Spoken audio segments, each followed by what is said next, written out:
We have done till now the shear design and flexural design for the beam. Now we'll be discussing about bond and development chain.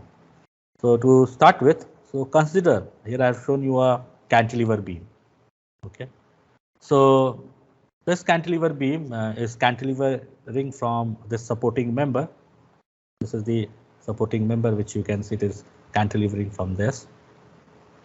And this supporting member, whatever the supporting member which you can see over here, it can be a RCC column or a RCC wall.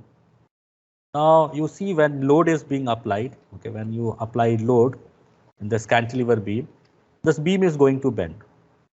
Okay, so if this beam bends, your reinforcing bar, as you can see, this reinforcing bar has been placed at the tension fiber. So what you intend that suppose if your beam cracks at the tension zone, okay, your reinforcing bar starts taking the tensile stress. So this reinforcing bar is subjected to what? Tensile force. Okay. So if this reinforcing bar is subjected to tensile force, where you are going to experience maximum tensile. So maximum tension is going to be at a location where you're going to have maximum moment. So where you'll be having maximum moment, you're going to have maximum moment over at the face of the support. So here you are going to get maximum tensile stress or maximum tension force. So if you have maximum tension force, so you have to imagine that you are having some kind of pull. Okay, whatever stress you have, that stress you multiplying with the reinforcing bar, so you'll get what? You will get the tension force. So this tension force will try to pull this bar. Okay, so whatever tensile force which is going to come from concrete to the reinforcing bar.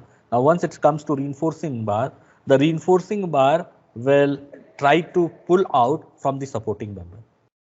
So here you can see you have embedded how much length? You have embedded L length into the supporting member, but this one will try to come out.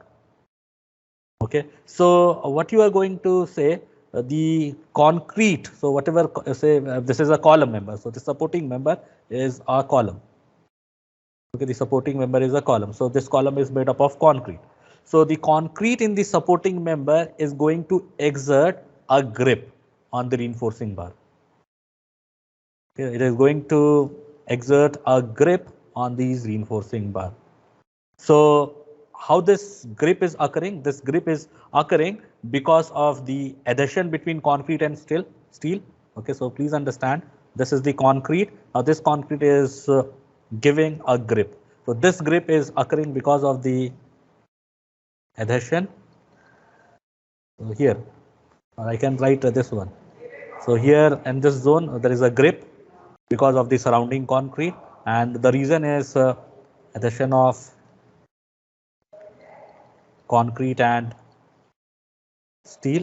What can be the other reason apart from adhesion? Can anyone tell me? So, you know, you have reinforcing bar, you have some roughness. Okay, you have some kind of roughness in your reinforcing bar. On the surface roughness I'm talking about. So there is going to be a frictional force which is going to get developed between concrete and steel. And this is due to surface roughness of the steel bar. Okay, this is just because of the surface roughness of the steel bar, and the gripping force that concrete exert on steel.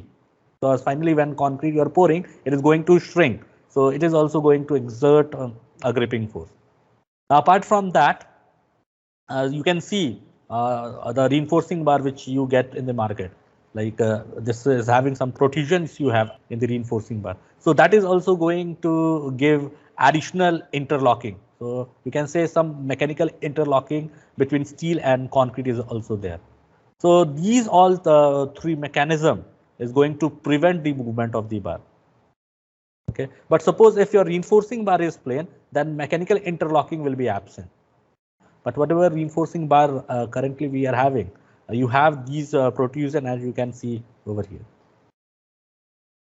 So because of these mechanism, what is happening? This length will prevent to pull out, or you can say this reinforcing bar is not pulling out from the concrete which is present in the supporting member. Now you know the reason for the formation of this gripping force. My intention is to find the magnitude of this gripping force. I need to know what is the magnitude of the gripping force, because my gripping force has to be always greater than this tension force. Because if my gripping force is less than the tension force, it means my reinforcing bar is going to get pulled out from the supporting member. All right, so I'll repeat this. My gripping force has to be more than the tension force which is going to be present at this particular section. So I have taken a cantilever beam example in order to just get an insight. So I know at the face of the support you are going to have maximum moment. Maximum moment means maximum tensile stress. So maximum tensile stress at the reinforcement. Now I would like to know what is the tensile force which will act in the reinforcement. Now this tensile force is going to get resisted by the gripping which is getting developed because of the embedment of the reinforcing bar inside the supporting member. So I would like to know what is this gripping force. So what will be the gripping force?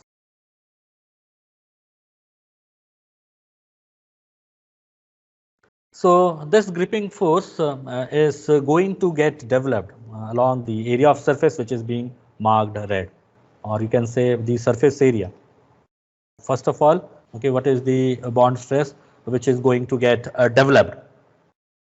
Okay, or you can say anchorage bond stress which is going to get developed on the embedded length of the reinforcement. Okay, and let me show you how exactly it looks like this. So whatever I'm talking about, anchorage bonding stress. Here you can see. Okay, so what is happening here? If you observe your anchorage bonding stress near support, this anchorage bonding stress, let me mark this as tau A. Okay, this is the anchorage bond stress. So this anchorage bond stress is non-uniform throughout this embedded length, and it is having this kind of variation. So this is the variation. You can say variation of anchorage bond stress. So it is varying non-uniform at free end, it is 0, and maximum at what? The end. In order to do some calculation, in order to simplify the calculation, what I can do, I can assume uniform bond stress. Okay, you can assume what? Uniform bond stress. So let me make this stress as uniform. So you can say this anchorage bond stress is acting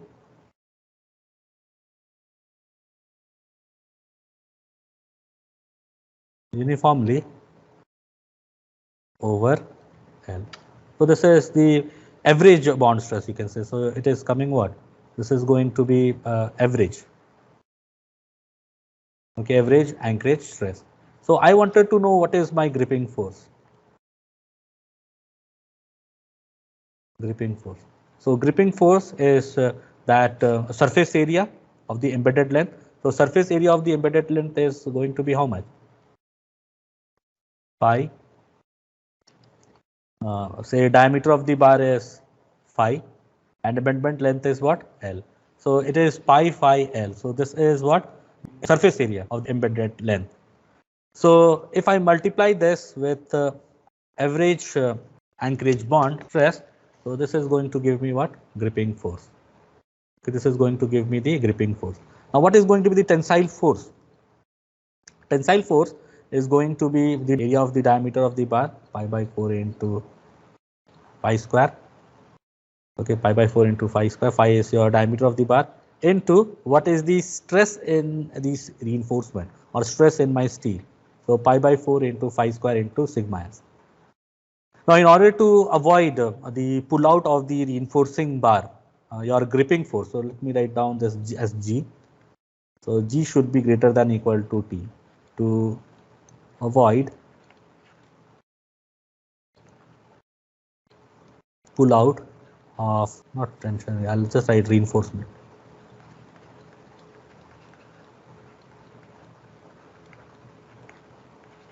So if I equate these both terms, if I equate these both, what I'm going to get? Pi phi L into tau AV equal to pi by 4 into pi square into sigma. So this pi will cancel out.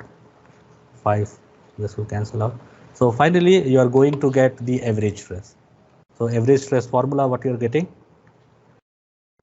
Tau AV equal to phi sigma s by 4L. So let us try to interpret. So this is the average stress you are getting in the embedded length. Now I know there has to be some maximum value of the bond stress. Okay, there is going to be, this is the average stress which is going to be there. But if I know what is the maximum value of the bond stress that concrete can carry, then what will happen? I would be able to know this L. Okay, so I'll repeat this. If I know what is the maximum allowable value of bond stress that concrete can carry, I'd be able to compute this L. Okay, so this L is going to be, say, maximum bond stress, maximum bond stress in concrete. So say if I denote this maximum bond stress in concrete as tau BD. So this is my maximum bond stress, and I would never like to exceed this maximum bond stress. Okay, suppose if you provide less length L, okay, if you provide less embedded length, then this value is going to be more, or you can say your average bond stress is going to be more. And I do not want this this average bond stress, whatever you are going to get, to exceed tau BD, because if tau AV is becoming more than tau BD, it means there is going to be pull out of the bar. So I can compute this L based on what? This tau BD. So whatever this L will be computing, okay, the minimum embedded length, okay, to avoid the pull out of the reinforcing bar. Okay, the minimum embedded length to, because if I provide minimum, I am going to get maximum. So this has to be equal to maximum bond stress. So minimum embedded length to avoid pull out of the bar. So that will be called as what? Development length. Okay, so from here I get this expression phi sigma s by 4 tau BD. And this tau BD is given in the code. Okay, this tau BD is given in the code. So let me show you the code. Okay, here you see development length of bar. LD phi sigma s divided by 4 tau BD. This just now we had derived, and what I defined, LD is the development length. So you want to provide this minimum length or minimum this embedment inside your concrete so that to avoid pull out of your reinforcing bar. Now I need to know what is tau BD. So this is my design bond stress, or the maximum anchorage bond stress that concrete can offer. So this tau BD, as I said, it is given here. And please read this, what it is mentioned. Design bond stress in limit state method for plain bars. So this data of tau BD is for plain bars in tension. Okay, now I know the reinforcing bar which you have, you are using HYSD bar, there you have protrusions. So this has to be enhanced. So here it is written, for deformed bars, these values shall be increased by 60%. What do you mean by this? Say if you are using M25 grade concrete and using HYSD bar, your tau BD will be 1.6 times 1.4. Okay, so this is what it is saying. You have to increase it by 60%. Now suppose if the bar is in compression, because say you have a doubly reinforced beam. In a doubly reinforced beam, you have tension reinforcement as well as compression reinforcement. Okay, so for compression reinforcement, this bond stress is further going to be increased by 25%. Okay, so here it is written, for bars in compression, the value of bond stress for bar in tension shall be increased by 25%. So you have to increase this by 25% if bar is in compression, and further you have to increase this to 60%. That is 1.6 times 1.25 times 1.4. If your bar is in compression, that, and also you have HYSD bar. Okay. Now, if you recall, we had solved a problem in which we discussed regarding curtailment of the bar. Okay, so whatever line I have made, this is the theoretical curtailed point. Now, what I'm doing, if I take this example, repeat this. If I take this example of a simply supported beam in which you have this load. Now for this load, you have computed maximum moment. For this maximum moment, you know it is acting at the mid span. So mid span will require more amount of steel, but as you come near to the support, the bending moment reduces. Okay, so it is not mandatory that you provide same amount of reinforcement what you are providing for maximum moment near support. So for economy, what you can do, you can curtail the reinforcement. You can cut the bar. Right. So here I have made a dotted line. At this particular section, I would like to know what is my moment. Okay, at this particular moment, I would like to know what is my moment which is going to be there. Now my reinforcement quantity, since here, like I say, this is my reinforcement bar which has been marked A, and this is my reinforcement bar marked B. At this section where I have curtailed the bar, here I have my moment of resistance. I can compute my moment of resistance considering only bar marked A. So at this section, because at this section you do not have bar B. Okay.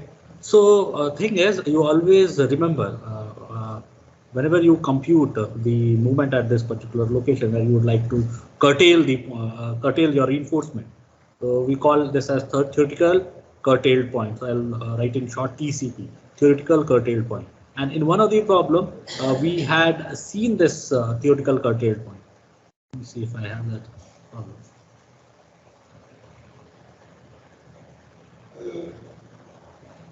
Yeah, this one. If you recall, we had curtailed at 1.1 meter. That was a theoretical curtailed point. And when we discuss this problem, I always emphasize you should never curtail at theoretical curtailed point. You should always extend your reinforcing bar.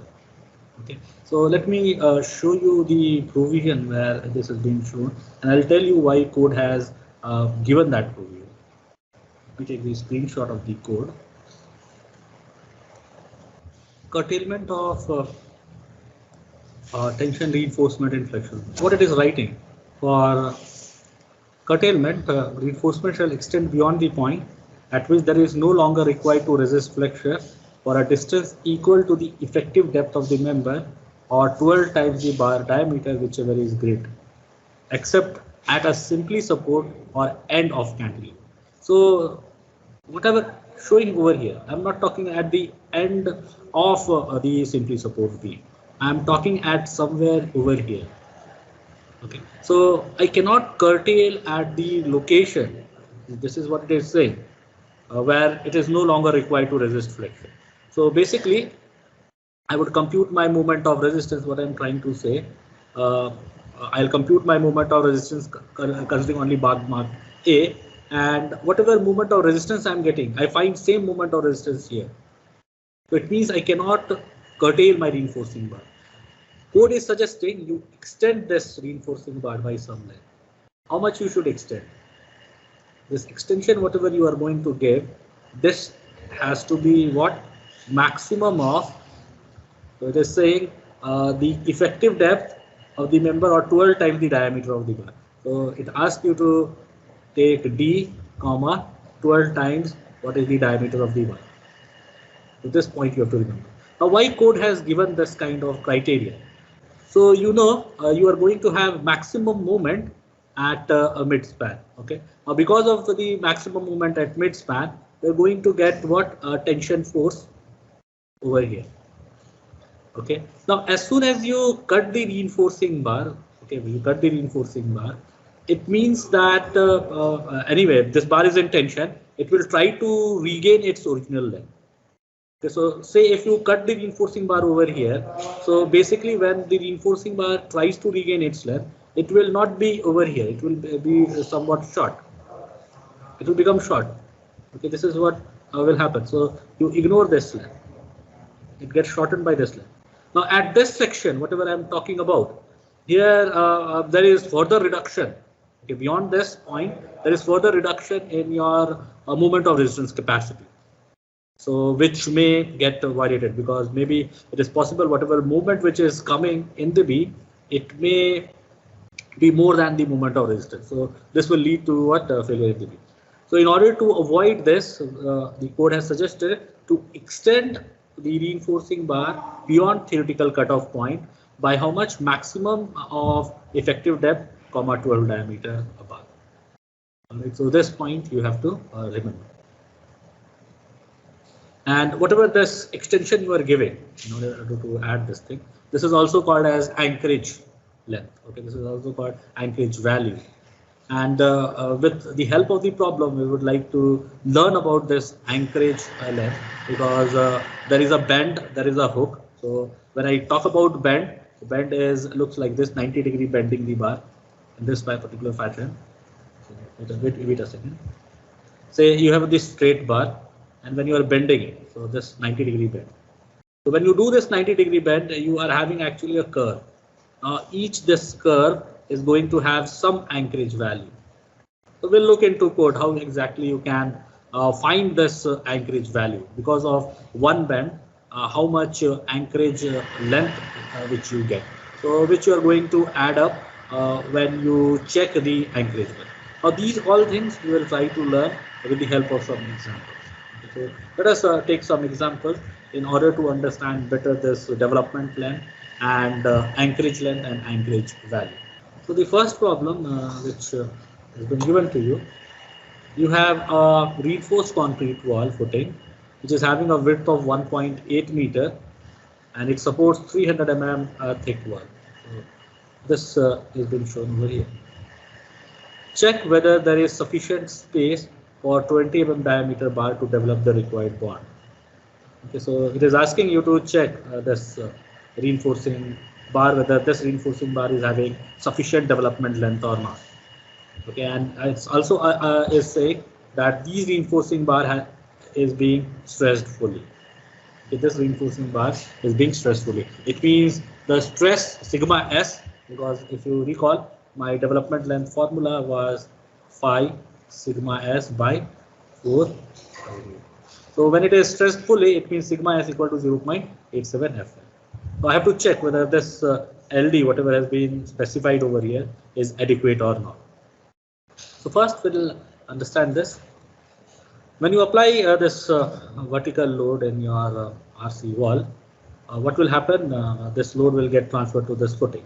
Now, what is supporting this footing? The soil is supporting this footing. Because of this downward load, the soil is going to exert upward pressure. This upward pressure will look like this. And because of this upward pressure, you are going to expect the bending of your footing in this fashion. Okay, your footing is going to bend in this fashion. So you can see your tension is in the bottom fiber. So that is why you are placing your reinforcement at the bottom side. And if you see maximum moment, and the code also, the provision is saying, when we talk about design of footing, I'll show you that. The maximum moment acts at the face of the column or face of the wall. So this is the face. So here you are going to get the maximum moment. Okay. So if you are having maximum moment over here, it means you are going to get the tension, maximum tension force over here. So I should have sufficient length, okay, to resist this maximum tension force, which is going to act on your reinforcement. Because if this embedded length is not sufficient, if this length, whatever you are having, is not sufficient, it means that your reinforcing bar is going to slip. And if it slips, it is not going to serve the purpose for which you are provided your reinforcement. Okay, so I need to first check what is this LD. So I can compute LD. So what will be LD? The diameter of the bar is how much? It is 20 diameter. Okay, I'll write 20. Since it is stressfully, it will be 0.87 into 415 divided by 4 into tau BD. Since you are using 415 steel and M30 grade concrete, I would suggest you go to the code. So you go to clause number 26.2.1.1. Screenshot of the code. What it is suggesting for M30 grade concrete, tau BD is 1.5. But since you are using HYSD bar, Fe415 steel, so this has to be increased. By how much you are going to increase this? You are going to increase it by how many times? 1.6 times. Okay, 1.6 times 1.5. So tau BD is going to be 1.6 into 1.5. Why 1.6? 60% enhancement has to be given if you are using Fe415. So how much LD you get? 1.5. Okay, 1.5 is coming from here. M30 grade concrete. Okay, sir. Here you see you are using M30 concrete, so 1.5. And if you read the code just below 26.2.1.1, okay. So if you just read below this, you'll find it is saying that you have to increase it by 60%. So how much is LD which is required? 752.19. So I need to make sure that this length has to be how much? 751.2 millimeter. Okay, 751. It is 752. Okay, 752. Yes, sir. 752 millimeter. So what you can see here, how much is the length which you can find? What is this length? So this is not, this has to be LD, but it is not. What is being provided? Provided length, or provided embedded length, you can say. Provided embedded length. So from here you can see you have 750 mm minus, you will be having some cover over here.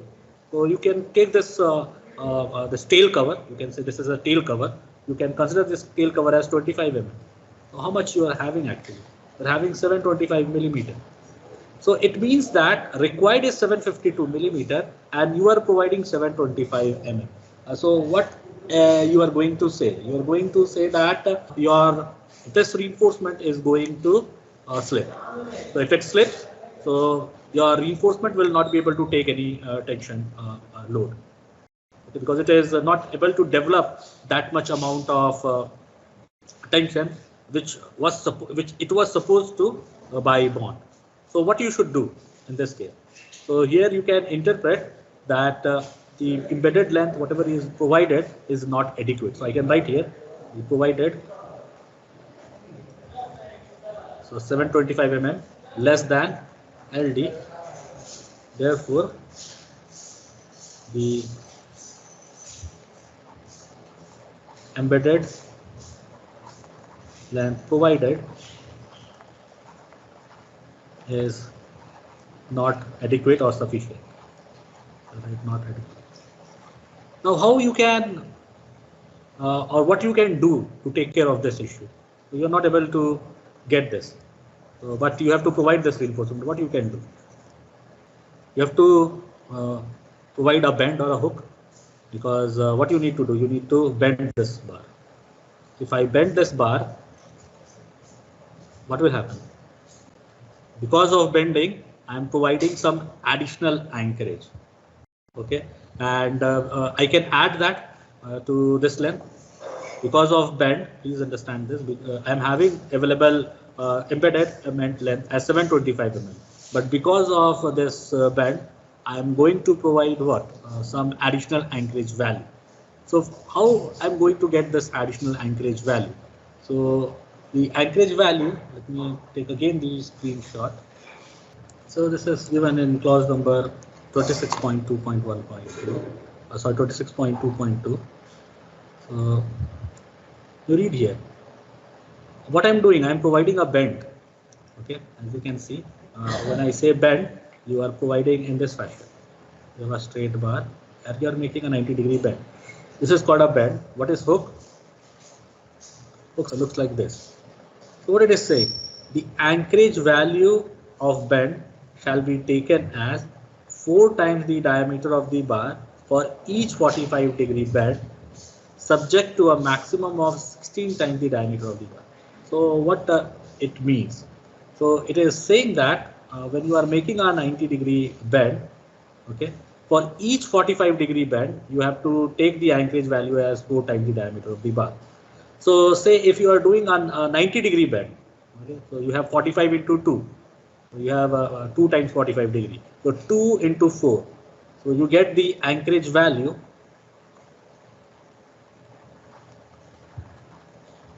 for 90-degree bend as how much?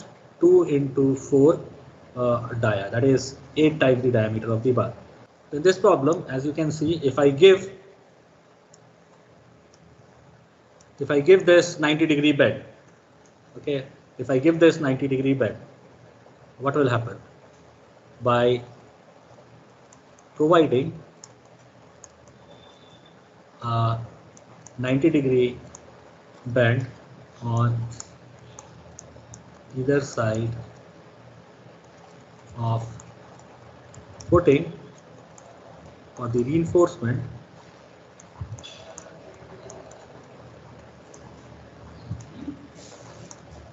what will happen? What will be now the available embedded length? So embedded length provided. So what you are going to provide? So you already having 725 mm plus anchorage value because of 90-degree bend. So 8 times. So how much you get now? So you add this 725 plus 8 into 20. How much it will be? 800? 885. 885 millimeter. So you can see this 885 millimeter is now greater than LD. So as soon as the embedded length provided is more than development length, so it will be able to take the tension force, which will act on this reinforcement because of the bending of this footing. So is this problem clear to everyone? Okay, first here it was asked whether there is sufficient space or not. So no, there is not sufficient space. Now how to take care of that? To take care of this, what you can do, you can provide a bend. And many times you might have seen this kind of bending in your RC structure. In footing, if you to see the reinforcement of the footing, you'll see this kind of bend. Or if you see sometimes the column beam junction, there also some of the reinforcement of the beams are bent into the column. So these are bent in order to just satisfy the development length requirement. Okay, because I need to develop the required tension force in your reinforcement bar. Before starting this other question, this question has been given to you. This is a question of a cantilever beam. There is one provision which I would like you to check in SP24. So here we have to understand this, why this provision is there in SP24. Like what I have the formula for development length. Development length formula is given as phi sigma s by 4 tau b. So if sigma s is 0.87 fy, so you can see your development length will be more. Okay, your development length will be more. Say you are designing a reinforced concrete beam, like this example itself over here. So you are supposed to design the flexural reinforcement. You computed the maximum moment mu. Okay.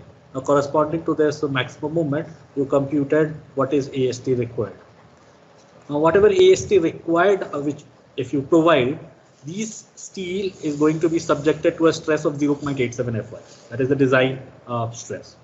Is it not? So please see this. For the maximum ultimate moment, I am taking the design stress in my reinforcement as 0.87 fy, and correspondingly I am getting AST required. Now whenever you are providing your reinforcement, what you have to do, you have to select some diameter of the bar. Now once you select the diameter of the bar, you compute how many number of bars you are going to provide.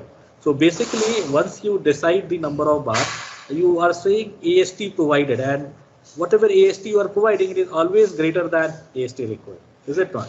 So whatever you are providing, it will be more than AST required. So whatever AST which you will provide will not be subjected to design stress of 0.87 Fi because you are providing more. So your or you can say the stress in your reinforcement will be less than 0.87 Fi. Now in that case, your development length has to be less. Okay, your development length has to be less.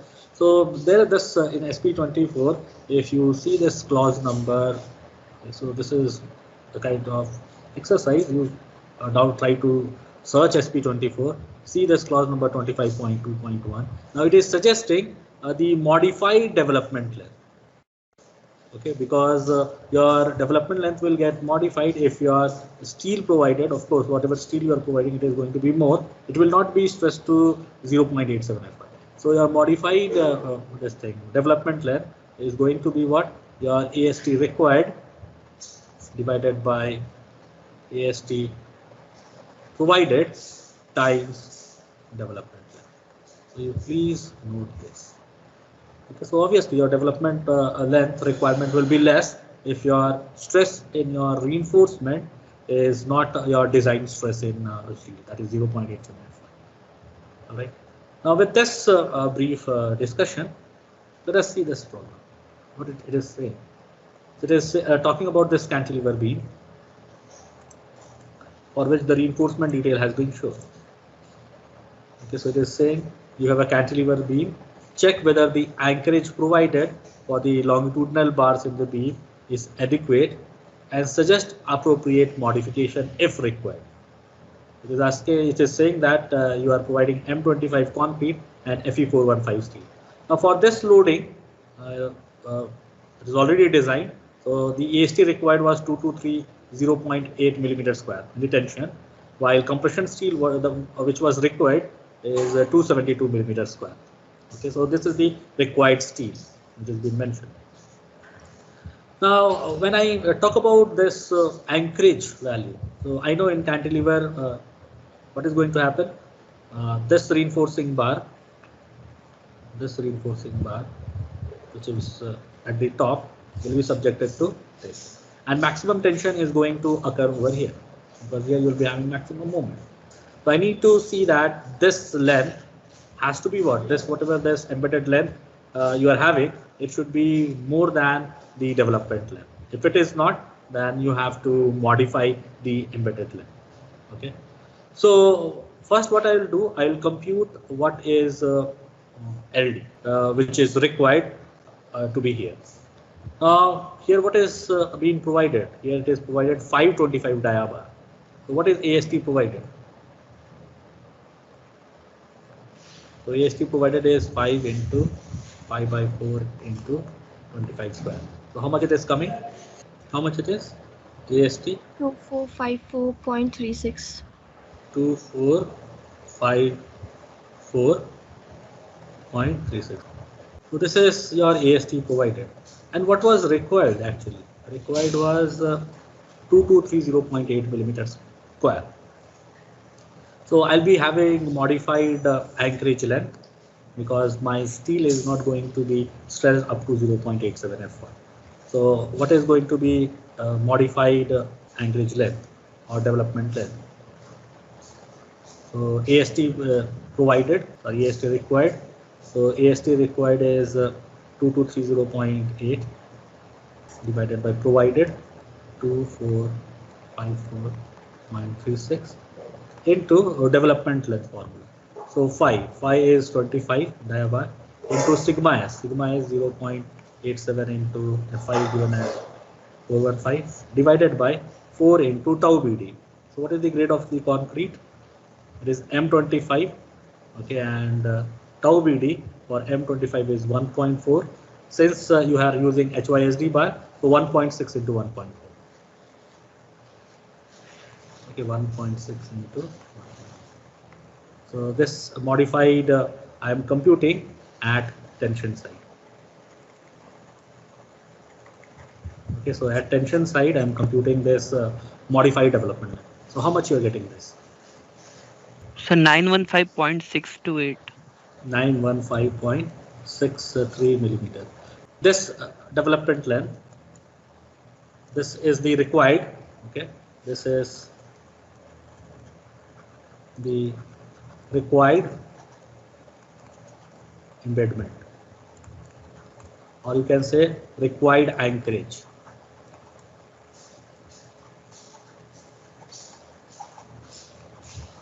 So at support,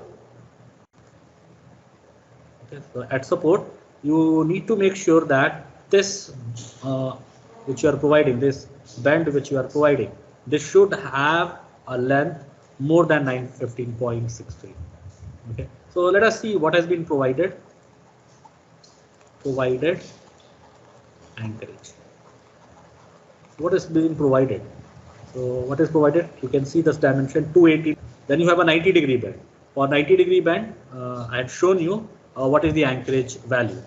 Okay, I have written anchorage value of 90-degree band as 8 dia. You can remember this. So provided anchorage, I can see here 280 plus anchorage value because of the 90-degree bend.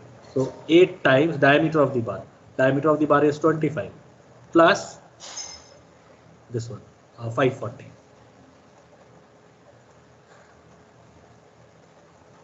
So how much this is coming? Provided anchorage 1020. 1020 millimeter. Now this is greater than a required embedment length. So you can say the reinforcement detail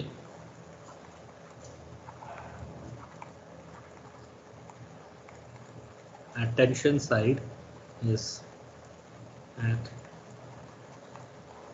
tension zone is adequate.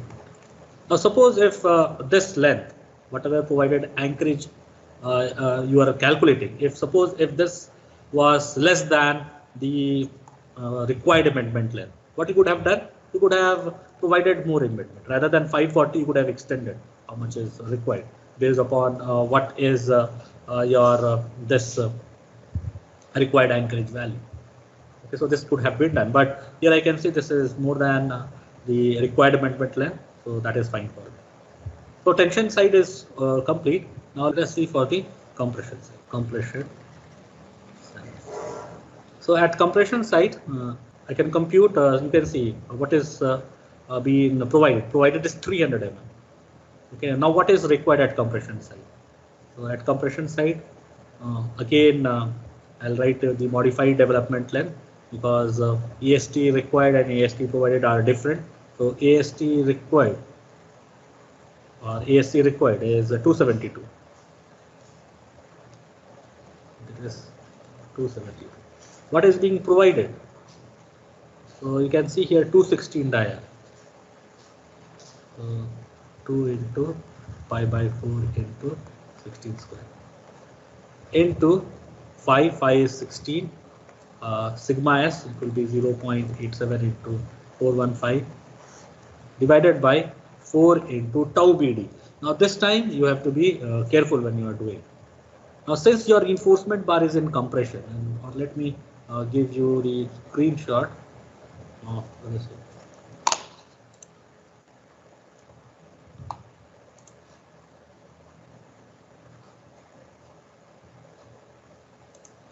Since bar is in compression,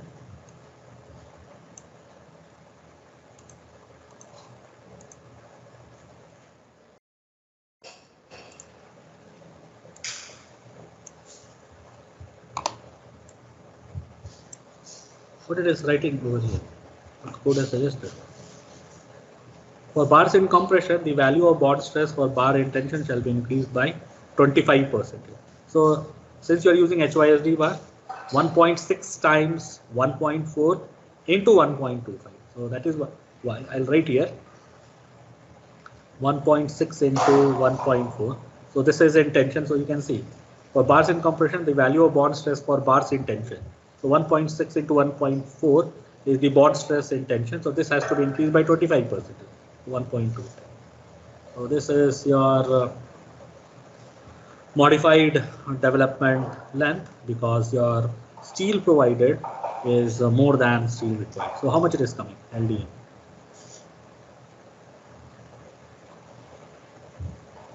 This is required, okay? Required anchorage length, I'll write.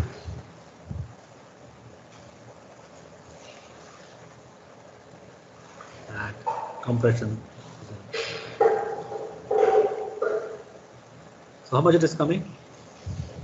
348.73. 348.73. And what you are providing? You are providing 300 mm. So you can see since provided anchorage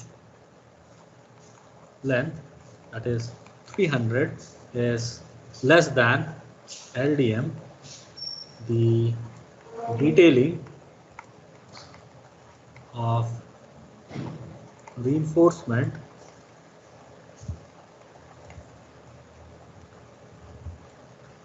in the compression zone or compression side, the detailing of reinforcement in the compression side is not adequate. So what you should do? What you should do? You can increase, instead of providing 300 mm length, you can go beyond this. Okay, you can go, how much is required? 348. So you extend this bar till you get 350 mm. So that can be done. You have to extend this by 50 mm. Or one more solution, what you can do, please see, what is the steel required? 272 millimeter square. Okay, and how much steel you are providing in the compression zone? How much steel you are providing? Nearly 402 millimeter square. See, 2 into pi by 4 into 16 square. So this is much steel you are providing. So this will come nearly how much? 402 millimeter square. You are providing very large amount of steel. Now, one more solution what you can do, rather than providing 216 dia bar, you go with 3 number of 12 dia bar. Okay, so this can be one of the solution. One solution is what you extend this embedded length of 300 up till 350. Another solution, you see what is required is required and ASC provided. Okay, that is this compression steel required is 272, and what you are providing is 216, which is 402 millimeter square, which is very large. So instead of going with the 216 dia bar, I am suggesting you provide 3 number of 12 dia bar.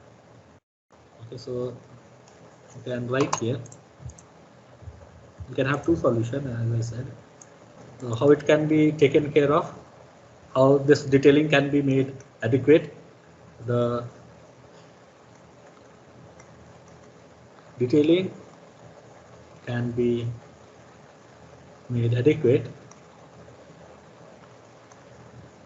by extending the compression reinforcement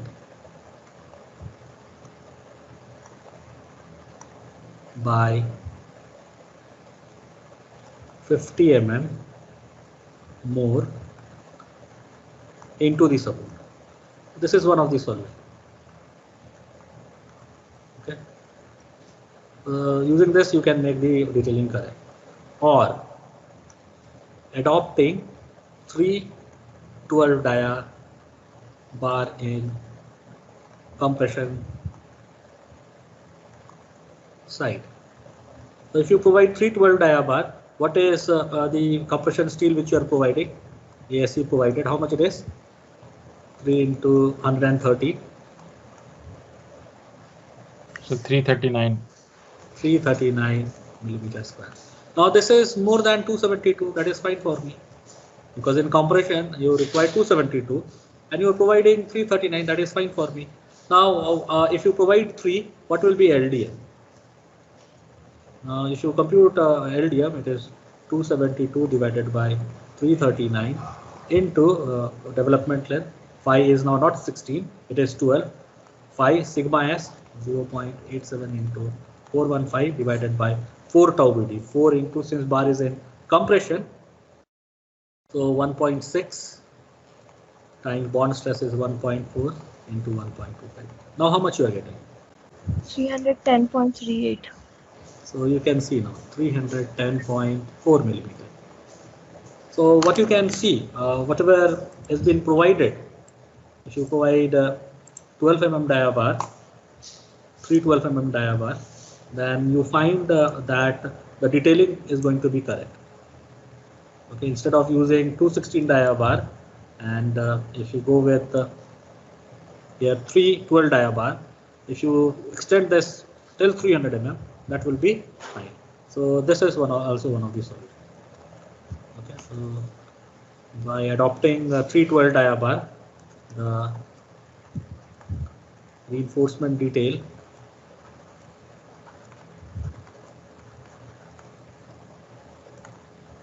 will be adequate at compression. Is this problem clear to everyone? What I'm trying to do? Just I'm trying to verify whether the reinforcement detail is correct or not. So basically I'm trying to check the anchorage length value, whatever you are providing. You need to make sure that it is more than the development length which is required.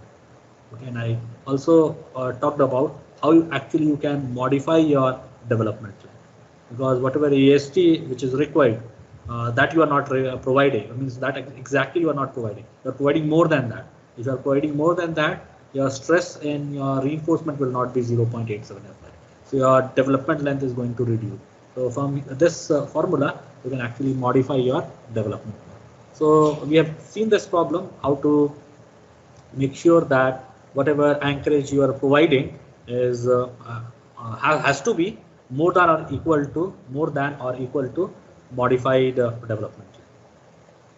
Is this problem clear? Yes, sir. Okay. Yes, sir.